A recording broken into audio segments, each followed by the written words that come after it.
Were you able to locate the, yeah, we want to make sure they get one of each. Okay.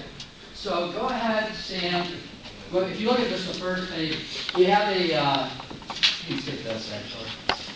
What I want to first ask you about is why should you spend 4 days out of your spring break off of school? Why should you spend that with me? What types of things are you going to have to give up? Economists call this opportunity cost, the thing that you can't do because you were doing something else. What are you going to be giving up? Some of you might be giving up watching TV, sleeping in. What else? My birthday. Your birthday.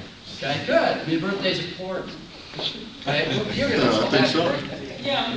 All right. It's just not going to have a party between 10 and noon. Right? What day is your birthday? The 6th. What's that? The 6th. The 6th. Okay. My wife's on the 4th. She's holding that against me because I'll be here. No, it's okay. She'll probably just join us. Who else is giving something up? What are you giving up? Hanging out.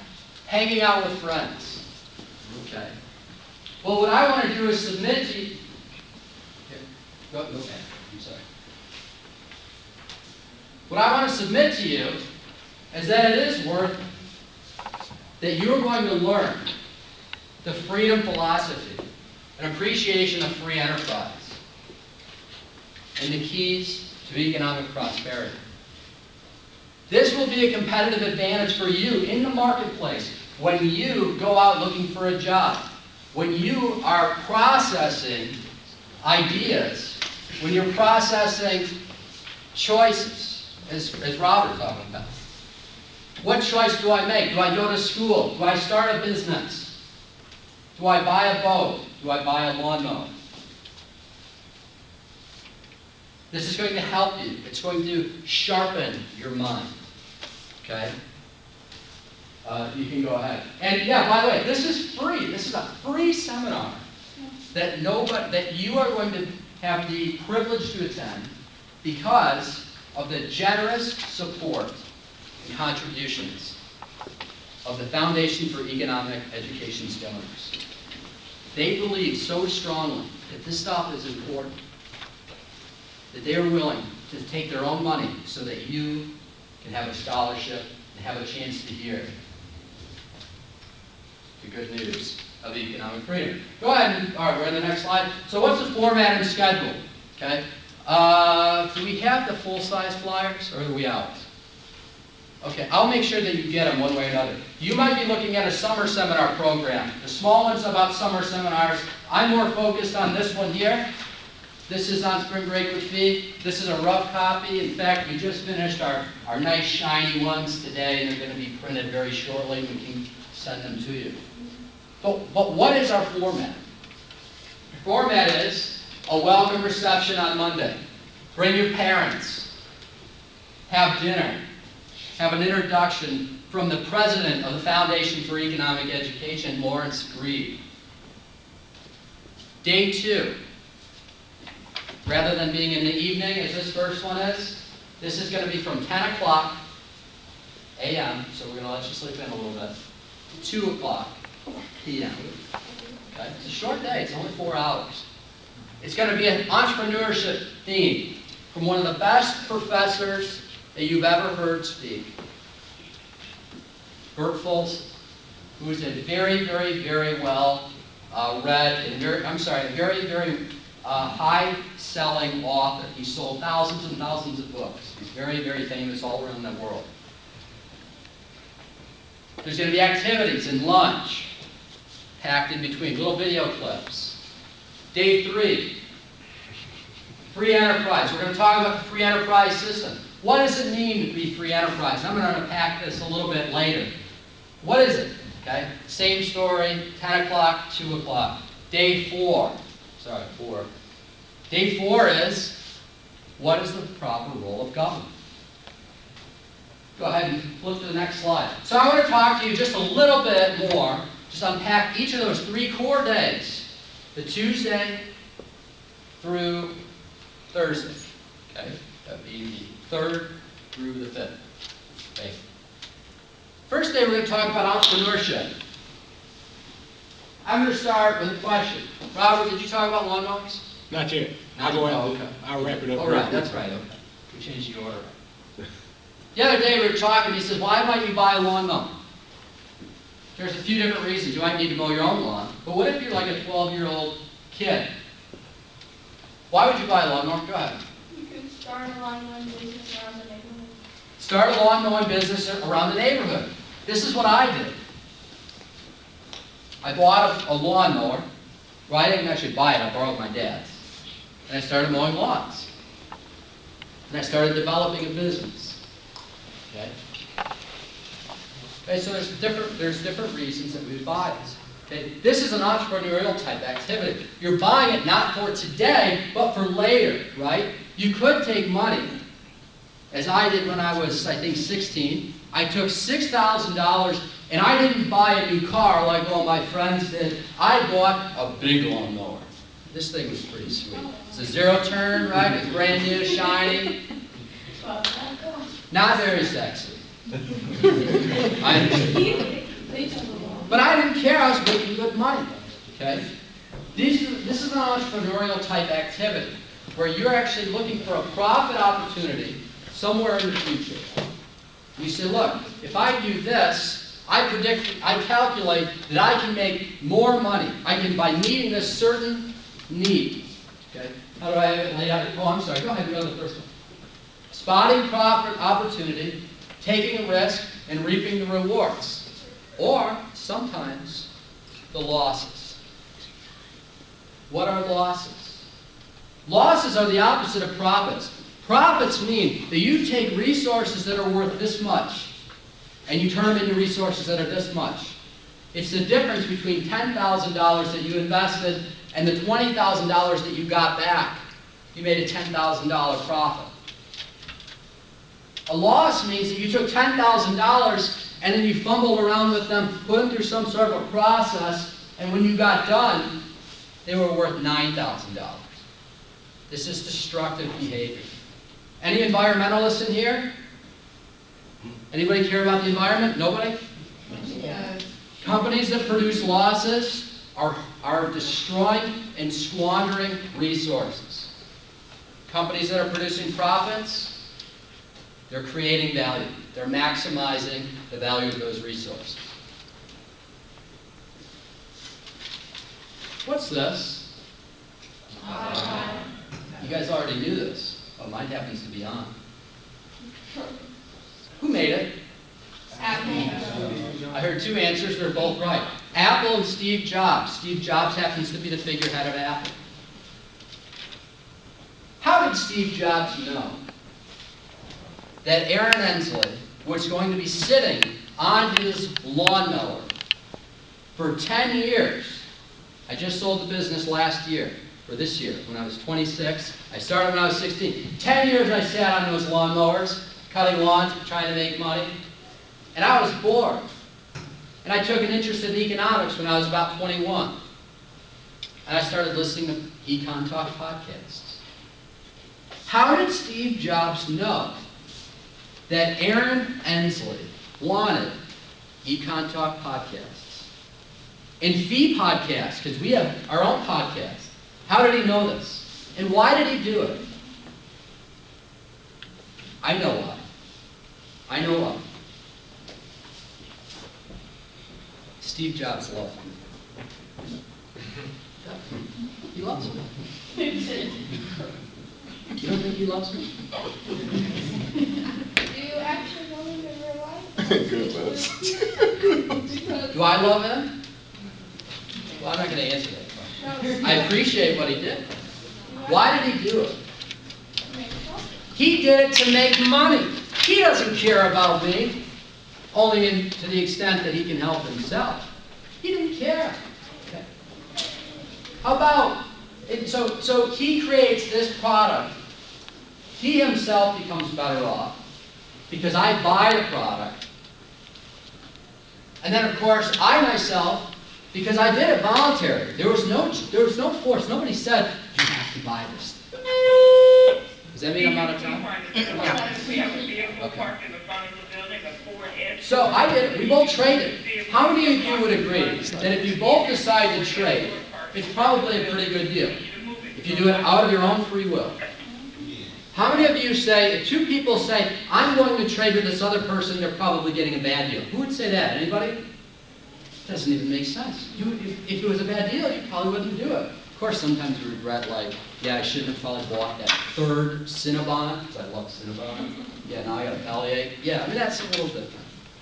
But of course, if I buy something, it's because I think that I'm going to be better off. And I wouldn't be better off if somebody said, no, you have to buy this other.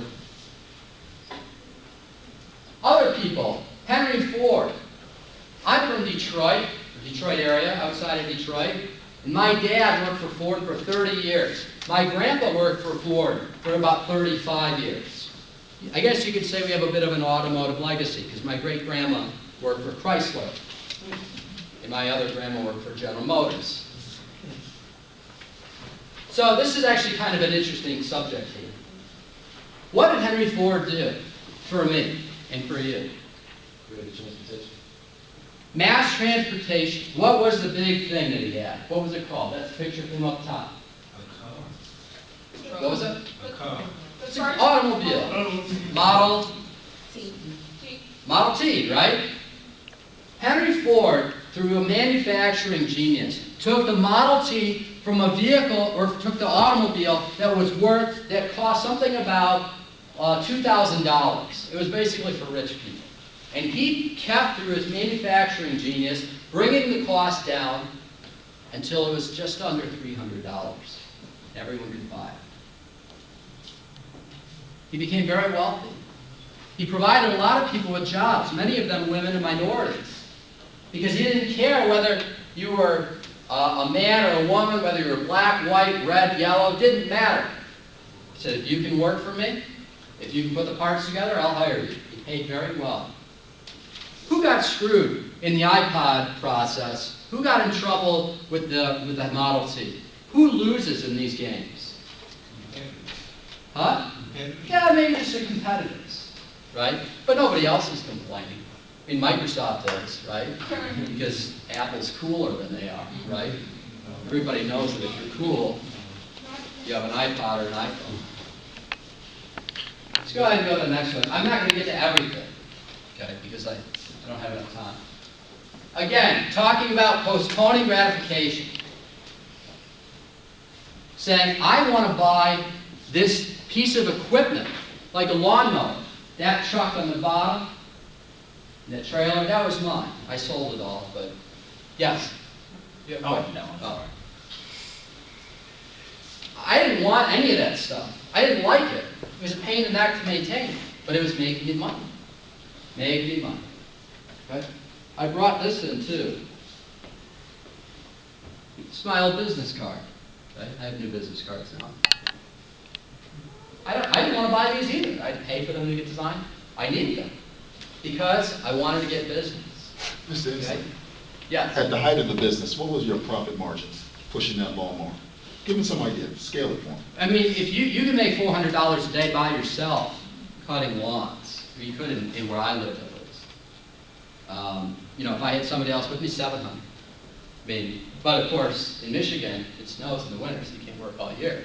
So again, you have to postpone gratification by not eating all of your income in the summer and saving some of it. So we had to save a lot of money every summer so that we could live through the winter. Kind of like, squirrels, I guess, right? Exploring it up. So yeah, I mean, you can make, a couple $100 maybe a day, if I hired someone. It just depends. But it's all on the cost side. You got to buy stuff cheap. You know, I didn't go and buy brand new equipment. I bought used equipment. I looked for deals. Most of the equipment that I sold, I used it for a few years, and I sold it for more than I paid for it. It's in the buy. It's about cost control. All right, well, enough about me. I wanted to talk more about what it is to be an entrepreneur. I think I covered most of it. One thing I want to say, though, about entrepreneurship is that it's a very human process, in that you have to perceive the needs of your fellow man. You have to serve someone else in order to serve yourself.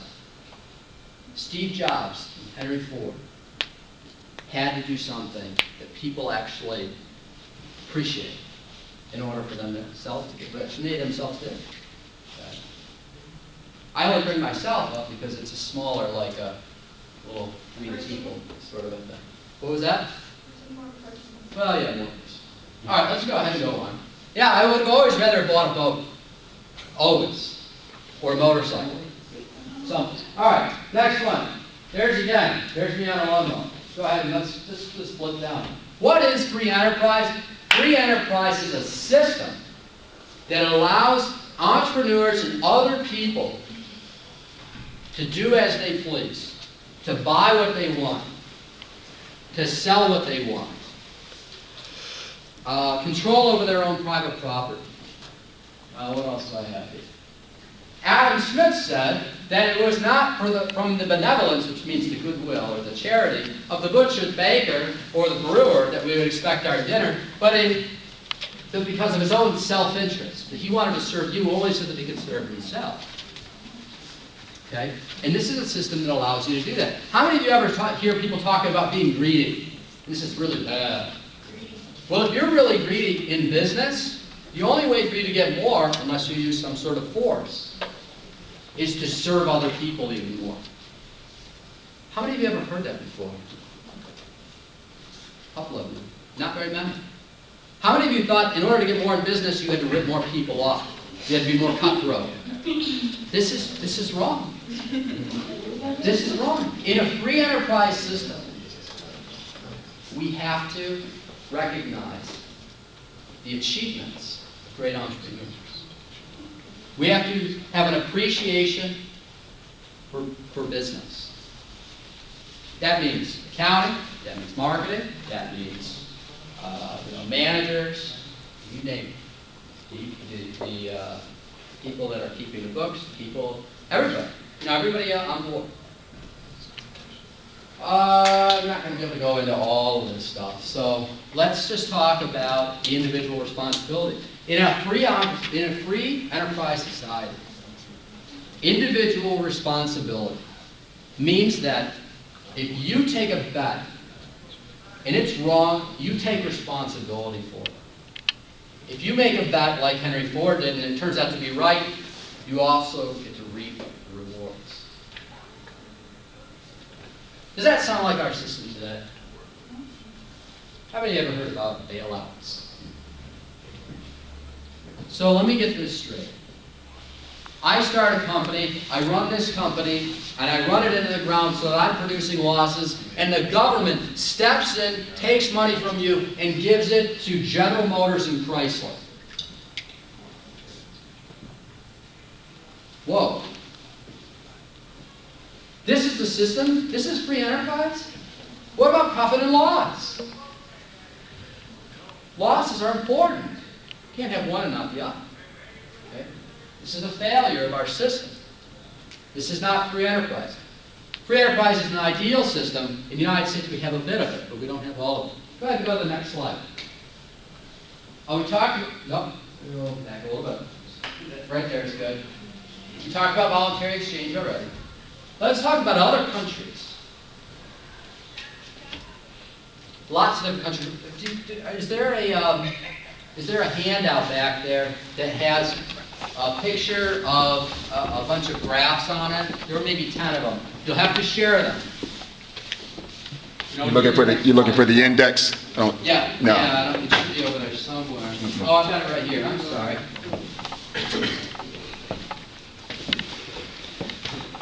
Would you like to pass these around for me? Just maybe distribute them evenly. Scott, you want to handle this one? You keep going. We're Thank you. trying for time. There is a measurement of economic freedom, meaning how much a country's government allows them to have economic freedom. And they call it the Economic Freedom in the World Index. Make sure you're sharing, because I don't have enough. I will have a slide with this on it, but let's make it easier if you look at it up close. And I want some of you to be able to keep these. So they call it the Economic Freedom of the World Index. And it talks about trade, regulation, sound money, taxation levels, and a few other things. and they rate it, and they say, look, this is the freest country economically in the world, and this is the least free. Wouldn't you know it that, let's see, before I go into it, wouldn't you know it, but two of the countries are right there on the bottom. One of them is very, very free. One of them is not. Who knows what these countries are? It's in Asia. That's my first thing. North Korea. And what's the other one? China. It's the other right. Japan. If it's not north, it's south. South Korea, okay? What do you notice about this image? I got another big one. Oh, Sam, you can hold it up. I printed one off in case the PowerPoint doesn't work. You always got to be prepared. What do you notice about it? The image. Go ahead. South Korea has all the lights on and North Korea is dirty. Perfect. South Korea's got all these lights. South Korea is one of the freest countries in the world. It's one of the most wealthy economically. It's among the top. It's not on very top. They're very, very affluent there, compared to the rest of the country, or the rest of the world. North Korea, on the other hand, does not have much freedom. They have what's called a command and control economy, where the government tells them what to do all the time. I don't know who that person is now. It was Kim Jong-il, but he just passed away a few weeks back. It's his son. He said, you can do this, you can do this, you can't do this, you can't do this. He gave you orders. It was like being in the army. Yes, sir, no, sir. Okay? And if you didn't like what he said, he'd shoot you. These people are starving to death in North Korea. It is a human tragedy. Where in South Korea, they have all the abundance, almost as abundant as this country is. Very wealthy, lots of food, lots of, all these different things that anything you could possibly want. They now build cars and export them here. They're very highly developed. Okay? You ever heard of Kia or Honda? Those are Korean cars.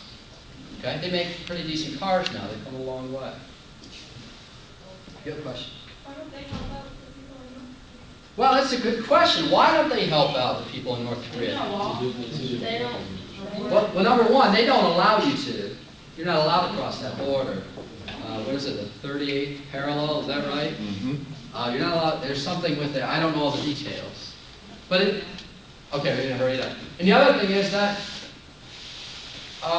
they're not, it wouldn't really help them. What they need is to be empowered to help themselves. Okay? By having a free enterprise system. Go ahead and go to the next slide. I'm going to blow through the last one. That's it. Some of the richest countries in the world, you can see them on the top. Number 1, number 2, United States used to be in the top 10. I have bad news for you. We're not in the top 10 anymore, not in the last 3 years. In that last 4. We're going the wrong way. And of course, in the bottom, you got places like North Korea. Sudan. What number? All these different countries. Go ahead and go to the next slide. Aaron, you had a What you got Yeah, a question? You got a really good question. Yeah. I said, what number? Today, we're below top 10. I think it's like 11 or something. Brandon, do you have? Yeah, 11 or 12. 11 or 12? Yeah. We were up there. We were like number Brandon, 5. which one is that? What happened? The recession. Who's Recession? Yeah, Heritage does one, and then No, it's Heritage and Fraser Institute. Fraser. there were multiple things. Really? There were multiple things. One of them is that we've been debasing our currency. This is real money, folks. It's real money. Gold and silver has real value. But what we use today is fake. It's paper. It keeps losing its value. That undermines our prosperity. How about how about bailouts and all these other things? I'm not going to go belabor that because I got to move on. Let's go ahead and go to the next one. I'm not going to go into that either. Just don't have it all. The proper role of government, as in places like North or in South Korea and many of these other places, is to restrict itself to protecting the rights of its citizens and allowing these citizens, as Jefferson said, to pursue their own pursuits of industry and improvement and not taking from the mouth of labor the bread that it's earned, its money. And he said that this is the sum of good government. Does that sound like the government that we have today? This meeting is open to any sophomore. Does our government plunder us? What's plunder? What's a good definition of plunder? Say that again. He didn't hear you. Say that again. You say it nice and loud. Takeover? Okay, that's one way to put it. What about a burglar? Is that plunder? It's mandatory that all members attend because the annual lecture due and the Yes. induction Fortunately, I'm a little ceremony. distracted by this noise, but I'm trying to tune it out. Attention seniors, it is not too late. Plunder is when somebody takes it. There's illegal plunder, like a burglar, and then there's what we call legal plunder. Ooh, One final opportunity. what's that? This is your last chance. Come to the world. When the government takes your stuff, and they do it legally, right? Because they're the government and you're not. And they say, this is how it is. Many Maniac shirts are now What on is sale. that? Support SGA in person with Many Maniac shirts. The shirts are Commandeer, yeah, they take it, right? It's like they're making a ship, they commandeer a ship. They commandeer your property, they take your money, they take your land, they take your rights. Well, this is the very thing that we had government instituted for in the first place, and now government is going and doing exactly what it was intended to prevent other people from doing to you. It itself has started to do it. It's backwards. Whoa. January 21st, Grady We High know School. January 28th, May We High know School. February 4th, North that Atlanta everything High that the School. government February says 11th, isn't necessarily Douglas High right. School. Who can think of an example of something that the government said, this is legal, but you know that it was morally unjustified? Attention seniors and What all is other it? grade levels. There will be a college funding workshop on Wednesday, January 18th. You have to Thursday, speak up, I October. can't quite hear The you. time is 6:30 p.m. to 7:30 p.m. If you plan to go to college, your Okay. parents need to attend the college funding workshop. This workshop will cover how to pay for college costs, how to financial aid. Okay, so unjust how to develop taxation. college funding Okay. strategies. I'll agree with that. Corporatism, I like that, these are all good things. What about something that happened maybe in the 1800s that was unjust? See your counselor for more information. Harriet Tubman. Slavery, right? Slavery was illegal. Have a great It was day. illegal. But we clearly know that slavery was wrong. So we know that law doesn't justify morality. I'm out of time. I'm way over time. So, I really appreciate you guys letting me come and speak to you, letting Mr. Bonner and Scott Brown and Sam and everybody else come in here. I really hope that we can see you in just a few months at Spring Break with Thee. It's right downtown at Georgia Pacific. Okay, most of you probably are familiar with the building. You apply online. We can get you the information. It should be on your flyer, but if you need any assistance, please let me know. My name, email, and contact information are on the flyer itself. And just come and see me if you're missing anything, if you need anything else. Is there anything else I should do? Field that question. Field that question. I just want to know if we can get some more of those flyers. Yeah, we're going to get you new flyers that are better, and I apologize for not getting them done earlier. You guys are welcome to keep everything I gave you. I also gave you something on our summer seminar programs that are going to be held in Salt Lake City. Those are also available on a scholarship basis. That's another program that we're not going to go into today. Basically, I wanted to share with you about Spring Break with Thee. I hope you'll attend. I'll turn it over to Mr. Brown.